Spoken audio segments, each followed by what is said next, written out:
dándole la bienvenida a Juana porque este es nuestro segmento, el segmento de Síntesis Educación que tanto nos gusta y nos entusiasma. Que según tú es el más visto, el más esperado, el más seguido, el más querido por todos. Claro. Que por favor no nos escuchen los demás. Es el mejor, el más visto, el más esperado de los miércoles. Exactamente, porque es el que tenemos los miércoles. No, espérate, porque también está el doctor, yo quiero hacerlo diplomático y no encuentro, porque también está el doctor Pichardo, que dice que es el más visto también y es miércoles, no la arreglé con el día, ¿no? Yo creo que la gente lo que hace es que mira el programa completo y dice, aquí no hay desperdicio. Salida salomónica. Exactamente. Ahí está. Exactamente. Pero de todas maneras, lo bueno es hacer las cosas que a uno le gustan y todos aquí en el programa, en Síntesis y en la producción, estamos haciendo algo que nos gusta y por eso es el resultado. Y hacerlo bien. Oye, Marcela, yo quiero que comencemos el programa de hoy comentando brevemente un hecho que, si bien es cierto, no se comenta mucho en los medios de comunicación, es algo procedimental. Tú sabes que nosotros vamos en aumento con los feminicidios y que detrás de cada feminicidio, cada vez que matan a una mujer y que muchas veces también termina suicidándose el hombre, hay niños huérfanos, por lo regular más de uno. Y no se habla mucho de esto, pero cada vez que queda un niño huérfano, aunque si el asesino queda vivo, se supone que hay que resarcir un daño psicológico que le quedó en ese niño o según la cantidad de niños que sea. No se habla mucho de eso, pero esos niños tienen que ser también tratados en el tribunal referidos a psicología. Y a veces simplemente lo que sucede en la mayoría de los casos, es que el familiar más cercano asume a esos niños.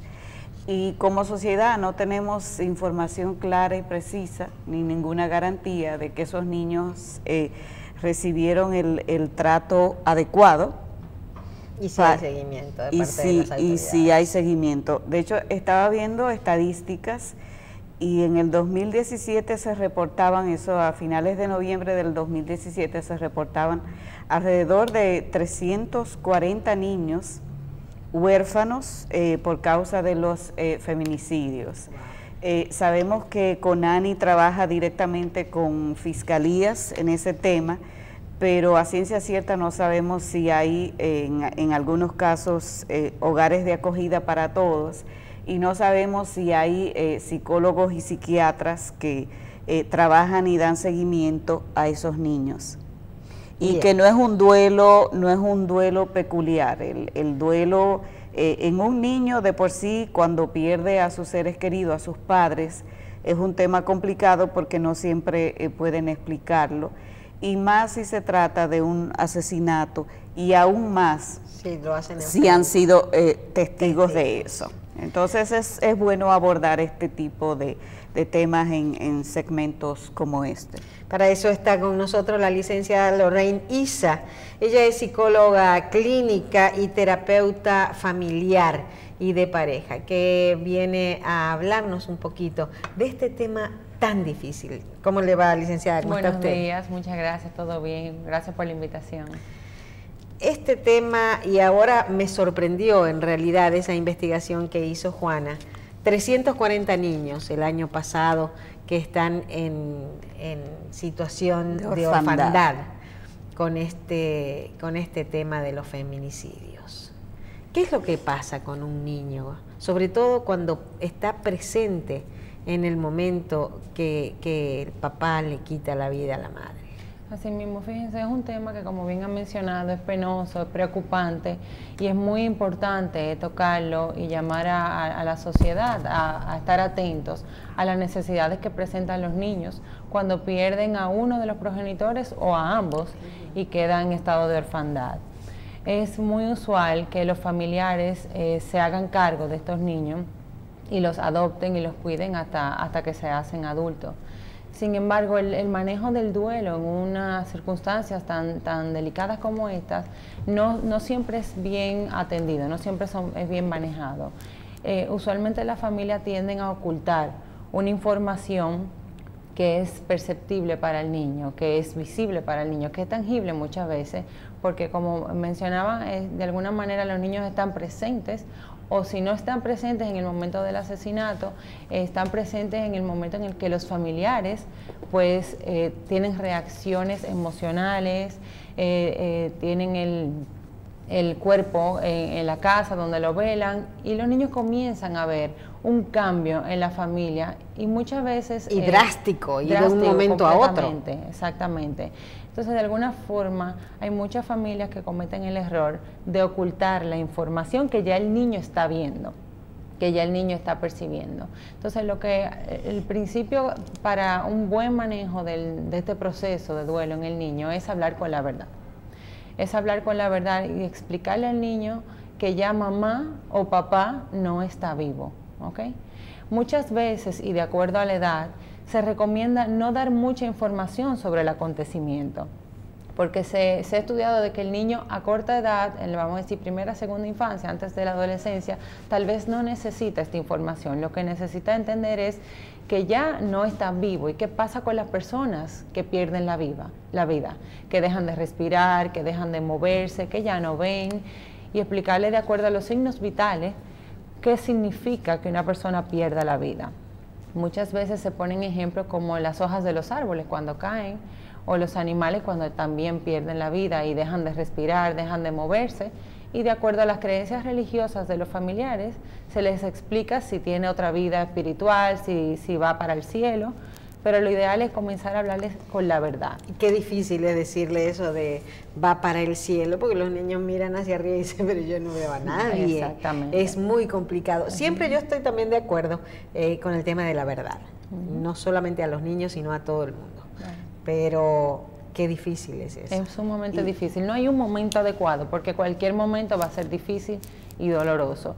Lo que sí va a determinar que el niño tenga un sano desarrollo de este proceso tan difícil y doloroso va a ser los adultos que lo acompañen en este proceso.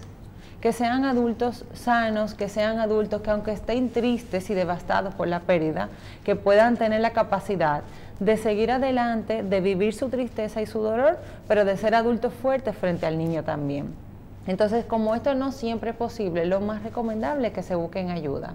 No solo hay ayuda a nivel privado, también los hospitales públicos tienen servicios de psicología y de psiquiatría donde se le puede acompañar en un proceso como este a la familia completa. Vamos a decir, si el niño se queda con una tía, abuela o madrina, pues entonces lo ideal es que se asista a algunas sesiones psicológicas donde el adulto pueda recibir la orientación de cómo manejar, porque esto es algo que surge de manera drástica, sin pedir permiso, es una tragedia. Entonces no es común que las personas sepan cómo manejar esta situación. ¿Y qué pasa cuando los niños ven el momento, ven las heridas, ven la sangre, ven la discusión? ¿Qué hacer en ese sentido, en ese caso? En ese caso, automáticamente un adulto o la policía llegue, debe acoger al niño y mostrarle contención. Contención es abrazarlo, tratar de calmarlo si está en un estado de shock, que es lo más común, que el niño se quede impactado por el trauma que se le puede estar produciendo. Si bien para un adulto es difícil ver una escena como esta, imagínense para un niño lo traumático que debe ser. Entonces, en ese momento, pues acoger al niño, retirarlo de la escena y tener contención hasta que calme. Cuando calme, entonces, permitir una explicación prudente donde el niño pueda entender qué fue lo que él vio.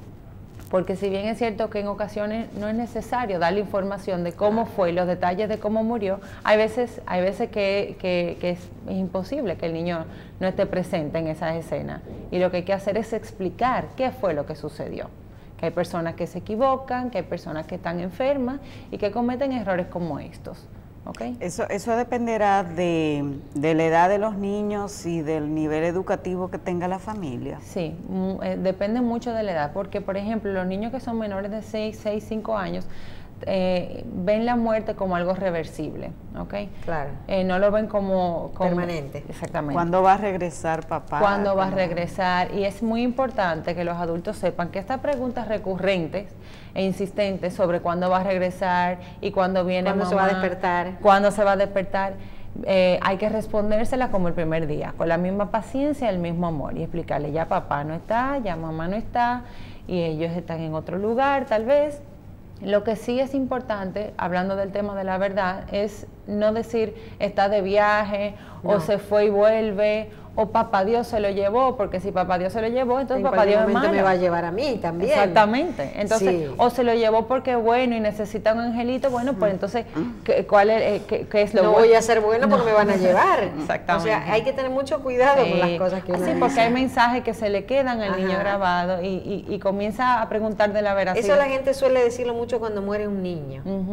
Entonces los niños lo que les da es miedo. Sí, me van a llevar en cualquier momento. Yo no voy a ser bueno ni loco, porque me van a llevar y yo quiero quedarme aquí con mi mamá y mi papá. Sí, eso es así. Cuando se trata de un asesinato, digamos un niño de 5 o 7 años que presenció como su papá o su padrastro asesinó delante suyo a su mamá, ¿se complica más el duelo? Sí, vamos a decir, es un duelo un poquito más traumático, porque de alguna forma hay automáticamente que trabajar con este niño para evitar que se le provoque un trauma, ¿ok? Si ya está provocado el trauma, pues entonces el seguimiento terapéutico va a ser completamente necesario. Bien, hay que trabajarle el sentimiento de culpa, hay que trabajarle la tristeza, hay que trabajarle la confusión, ¿por qué mi papá mató a mi mamá? ¿Por qué de esa manera tan agresiva? Entonces hay que trabajar con la explicación, con la contención, con el sentimiento de culpa y de tristeza. Es un proceso doloroso, difícil, y como mencioné un poquito más temprano, la presencia de adultos saludables en la vida de ese niño va a ser primordial para un desarrollo. Hablamos de los niños, pero justamente si no se prepara o si no se le enseña a los adultos que tiene el niño alrededor, no se va a poder hacer nada. Así mismo, sí. ¿Qué pasa con los niños que de pronto quedan en estado de orfandad y no hay quien pueda o quiera hacerse cargo de los niños? Usualmente, si aparece un vecino, ¿verdad? No hay un familiar que se quiera hacer cargo, pues entonces los vecinos se dirigen o a la fiscalía o al tribunal de niños, niñas y adolescentes o a un hospital público. Los hospitales públicos, por ejemplo, tienen un departamento de acción social, quienes son los que se encargan de la comunicación directa con fiscalía, reportan el caso y la misma fiscalía se dirige al hospital y se hace cargo. Porque inmediatamente que sucede algo así en una casa, el niño queda total y absolutamente desprotegido. No está la mamá, no está el papá, necesitan comer, necesitan continuar su vida y ya no la tienen. Así mismo. Increíble. O supongamos que se trata de una pareja que vino de uno de nuestros pueblos, voy a citar uno, Nagua o Samaná, vivían en un barrio determinado, bueno, él la mató, luego se mató él, y quedan solamente los vecinos. ¿Tendríamos que apelar a la buena voluntad de los vecinos, de que acojan ese niño, de que lo lleven a buscar ayuda psicológica? ¿O qué pasa? Y en la mayoría de los casos siempre hay un adulto que se responsabiliza de por lo menos llevar al niño a una entidad que se pueda hacer cargo, que se pueda hacer responsable. ¿Cuáles pueden ser las consecuencias de ese niño ya adulto? Si es varón podría ser un hombre golpeador, un hombre agresivo. Si es mujer podría ser demasiado sumisa.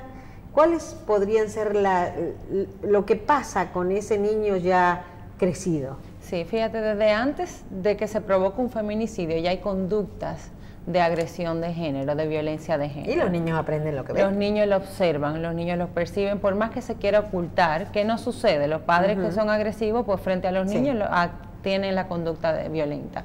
Ahora, un niño que se desarrolle viviendo un patrón de violencia, de agresividad, donde hay una víctima y un agresor, pues aprende o a ser víctima o a ser agresor. Eso se le provoca un trauma. Y los traumas, lo que hacemos con los traumas cuando no lo trabajamos es que los repetimos. Y los repetimos de cualquiera de las dos vías. O como agresores, aunque sea la hija, puede ser una agresora que abuse de su pareja, que abuse de sus hijos más adelante. Sí, porque no tiene que ver con el género, con el género hombre, solamente. Exactamente. Puede cumplir el rol de víctima porque entendió que los hombres son así, por ejemplo, y que la mujer tiene que resistir y aguantar. Es lo que decimos a veces, que criamos princesitas indefensas y machos de hombre. Así mismo. Y eso es un problema. Sí, eso es lo típico de la sociedad machista, donde muchas veces las mujeres somos las mismas machistas y precursoras de que esta conducta continúa. La nena no hacen eso, no se suben a un árbol, la nena esto, la nena tiene que, mira, sal del baño que tu hermano quiere entrar. Así mismo, o friega, pero hay más hermanitos, sí, pero tú eres la hembra, por ejemplo. Exacto. Entonces son y eso es una estereotipos. cultura aprendida con H. Sí, eso es. Son los estereotipos. Y de alguna forma, fíjense que cuando hay una mujer que está siendo víctima de violencia, muchas veces comienza a dar voces de alerta y va donde una vecina o habla con su propia madre, y lo más común es que esta víctima escuche: quédate ahí porque mira, todos los hombres son así, por lo menos el tuyo es un proveedor. Entonces normalizan la conducta de violencia porque es lo que hemos aprendido, de que está bien, pero la violencia no debe justificarse en ningún contexto. Entonces, de alguna manera, cuando una mujer dé la alerta de que algo está pasando en casa, hay que buscar ayuda. Hay que buscar ayuda automáticamente. Inmediatamente. Y que, no importa que sea buen proveedor. No importa que sea buen proveedor, que sea buen padre. Si en algún momento hay indicios de violencia en el hogar hacia los hijos o hacia la pareja, hay que buscar la ayuda, hay que denunciar el maltrato. No debemos quedarnos callados. Y si el maltrato no solamente es a la madre, como hemos visto ahora en un caso bastante sonado, donde un padrastro abusaba de su hijastra.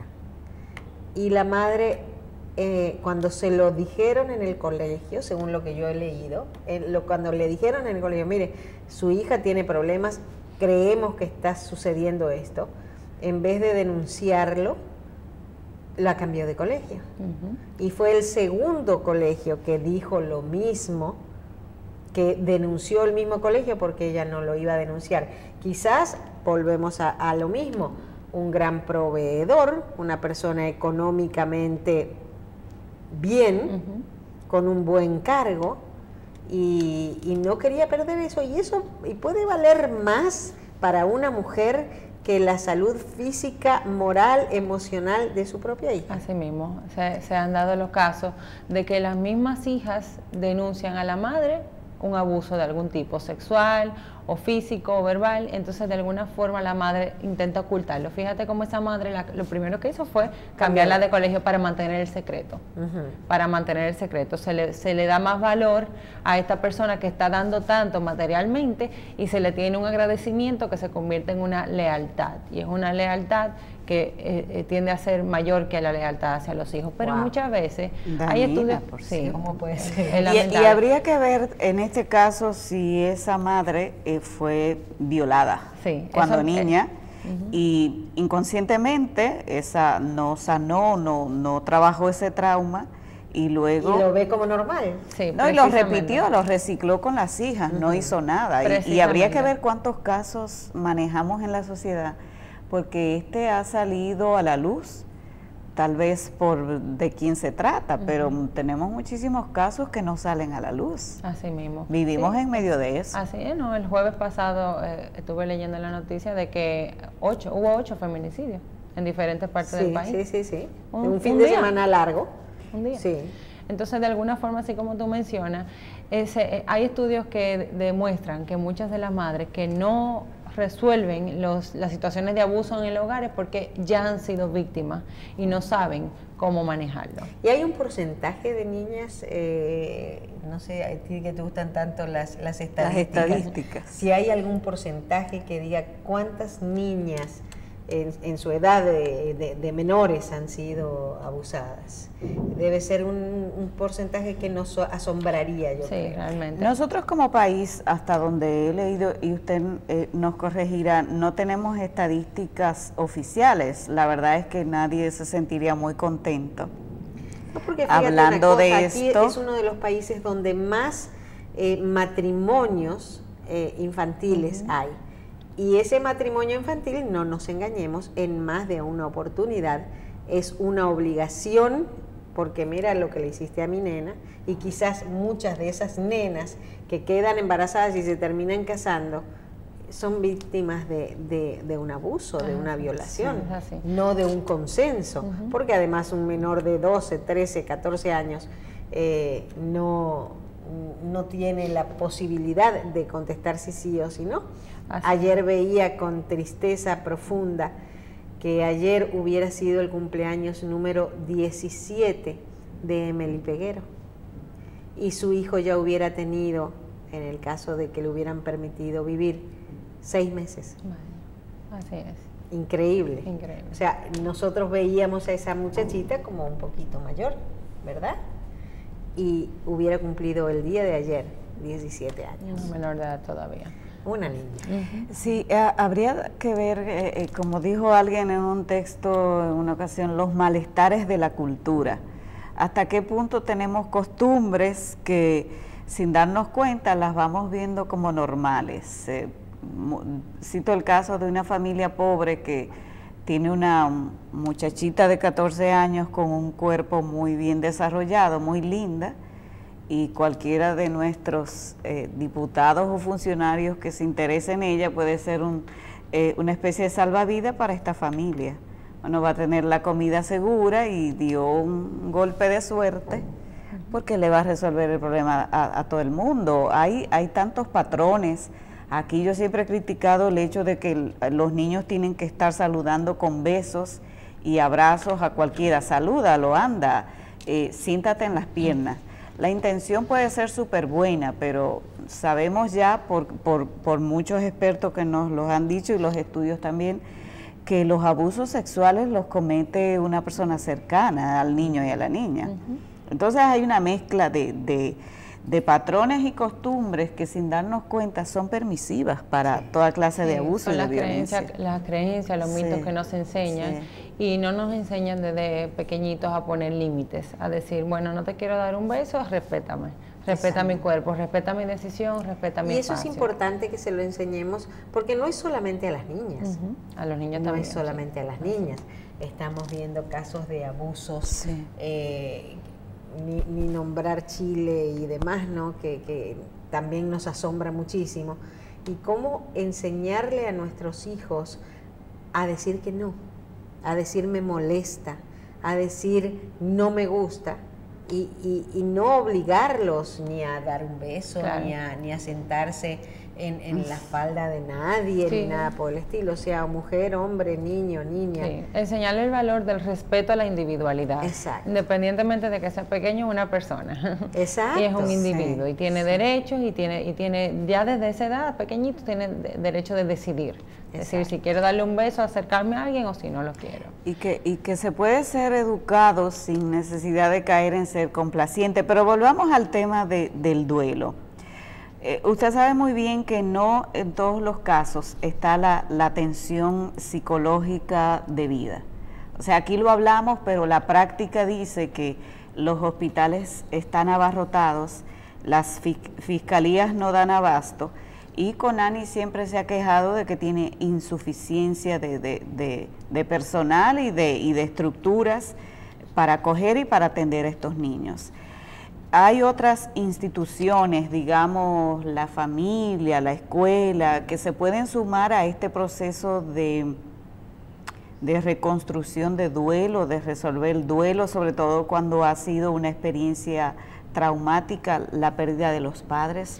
Fíjate, incluso una maestra, una profesora que tenga la capacidad emocional de contener a un niño, de ofrecerle amor, de ofrecerle la información necesaria, puede ayudar a un niño a salvarse emocionalmente. Hay veces que los niños pues se quedan con unos familiares que no son estables emocionalmente, y una buena profesora ya lo puede salvar. Entonces, de alguna forma, alguien que ayude a ese niño, a esa niña, a desarrollarse de una manera saludable en base al amor, en base a la disciplina y a los límites, porque es una combinación de amor y disciplina lo que los niños necesitan. No es libertinaje ni permisividad solamente, pero tampoco es un autoritarismo tan estricto que no permita al niño desarrollar la autonomía que necesita desarrollar. Es una combinación de ambas cosas. Entonces, se han escuchado casos donde los niños, incluso hasta en las películas se ve, los niños que son rescatados por uno de los profesores o uno de los orientadores del colegio, adultos sanos, ¿okay? Adultos no perversos, adultos no violentos, que pueden ayudar al niño a tener un desarrollo más saludable. Lo ideal es que puedan ser la voz de alerta, que hagan un llamado a las familias, y si las familias no responden, pues hacer un llamado a las autoridades legales o de alguna forma profesionales de la salud que puedan ayudar a este niño. Ahorita hablábamos de estadística. Nosotros manejamos la primera unidad en el país de intervención en crisis de niños y adolescentes, donde asisten niños con problemas de depresión, bipolaridad, de esquizofrenia, un sinnúmero de trastornos mentales. Y yo podría decirte que de 10 adolescentes femeninas que vemos allá, por lo menos 6 han sido violentadas o abusadas sexualmente. Y usualmente... Que tiene mucho que ver con el desarrollo de una depresión, correctamente. Exactamente. Y tienen tendencia a la conducta suicida, porque es como una salida a esta situación emocional que tengo, que no elaboré, que no desarrollé de forma adecuada, y son voces de alerta, no aguanto más. Entonces, es como si 6 de 10 muchachas que están presentando conducta suicida o depresión han sido abusadas sexualmente, y usualmente por una persona de la familia, un padrastro, alguien cercano a la familia. Y hemos visto en los últimos tiempos casos de suicidio en adolescentes, aquí en el país. Sí. Varios. Sí. Y eso también es de tomar cartas en el asunto, porque fíjate, el fondo de todo esto tiene que ver directamente con un abuso, sí, con una falta de respeto a esa niña o a ese niño, sí, en algún momento. Sí, y aunque ni siquiera vamos a hablar netamente de los abusos sexuales, que yo diría, que me atrevo a decir que en la mayoría de los sí casos, hay abusos de otros tipos, abusos psicológicos, por ejemplo, donde hay un maltrato, donde hay imposiciones, sistemático. Sí, hay un método tan autoritario y tan estricto que el niño o el adolescente no tiene la posibilidad de expresar sus propias necesidades y sus sentimientos. No se incentiva el diálogo familiar. Entonces, ¿en qué momento el niño puede expresar lo que le está sucediendo? Las cosas que quisiera que fuera diferente. Si el adolescente y el niño no es escuchado, no tiene forma de que su entorno pueda cambiar a su favor. Me viene a la mente algo que siempre, inclusive la gente que vive en los Estados Unidos, le suele decir a los hijos: tú vas a ver, cuando pisemos República Dominicana, lo primero que voy a hacer es que te voy a dar una galleta. Porque es verdad, sí, es verdad. Nos reímos, pero es así. En el aeropuerto te voy a empezar a pegar. ¿Por qué? Porque hay países, como los Estados Unidos, donde no se permite el maltrato infantil, no se permite, y de hecho hay más de un niño que sus padres le han pegado y llama a la policía, y la policía viene y tienen serios problemas. Aquí el otro día yo veía un video viral donde había una señora que viajaba en el teleférico, y parece que le dio vértigo y empezó a agarrarse y qué sé yo qué, y su hijo se reía y le dio tremenda galleta, y el video se hizo viral. Y eso es normal, o sea, el niño no estaba haciendo nada malo, se estaba riendo. Hasta nosotros mismos que veíamos el video nos estábamos riendo de la pobre señora y su pánico. Una respuesta involuntaria. Exacto, pero no fueron uno, fueron como 3 seguidos que le agarró la madre las manos. Es necesario para educar, cuando hablamos de amor y disciplina, ¿es necesario el golpe, el maltrato físico, el chancletazo? Qué buena pregunta, porque y es un llamado a la sociedad, eso de que desde que lleguemos a República Dominicana, donde existe el permiso de maltratar a los niños. Fíjense qué interesante. Hoy en día hay técnicas, estrategias, herramientas de disciplina positiva que nos permiten educar a los hijos sin necesidad de acudir a la violencia, sin necesidad de acudir siquiera a los gritos, a los boches, a los castigos. Hablamos de técnicas y herramientas positivas que nos permiten ponerles consecuencias por un mal comportamiento. Es una disciplina que está basada en el amor, en los límites, en las consecuencias y en el diálogo entre padres e hijos. Lo que pasa es que muchas veces dicen, bueno, yo soy el hombre hecho y derecho que yo soy por los pecosones que a mí me dieron y la pela que a mí me dieron. Pero entonces voy a repetir ese patrón. Lo voy a repetir. Sí, yo le pregunto, ¿en qué momento tú sentiste que tus padres te amaron? ¿Okay? Entonces tenemos que ayudar a los padres porque no tienen herramientas, lo que hacemos es que repetimos patrones, muchas veces hacemos lo diferente a lo que hicieron con nosotros, pero es en el menor de los casos. De alguna forma repetimos esos patrones de violencia porque fue lo que aprendimos, porque lo vemos como algo natural.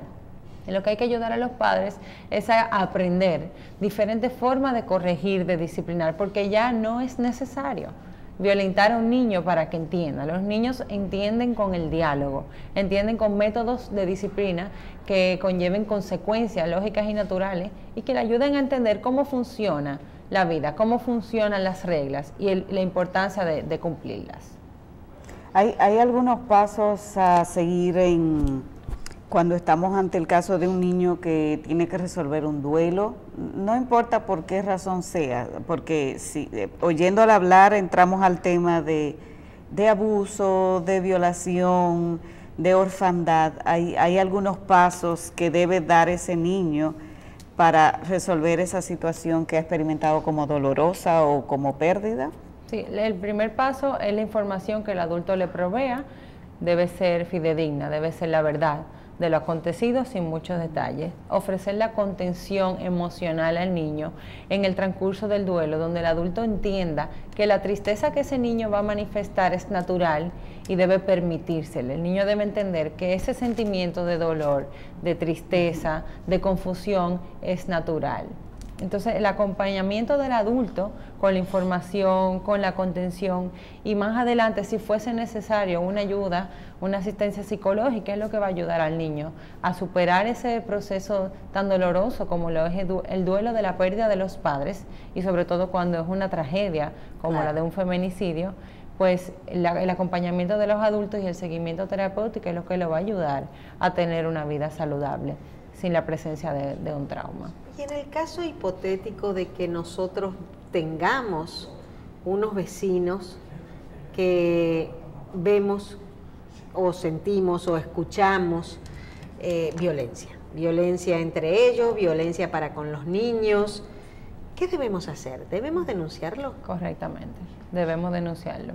Si hasta con los animales de la calle o los animales de los vecinos que ya vemos violencia, ya nos llaman a denunciarlo, pues imagínense con un humano. Tenemos que denunciar cualquier acto de violencia o de injusticia que podamos ver y de los cuales podamos ser testigos.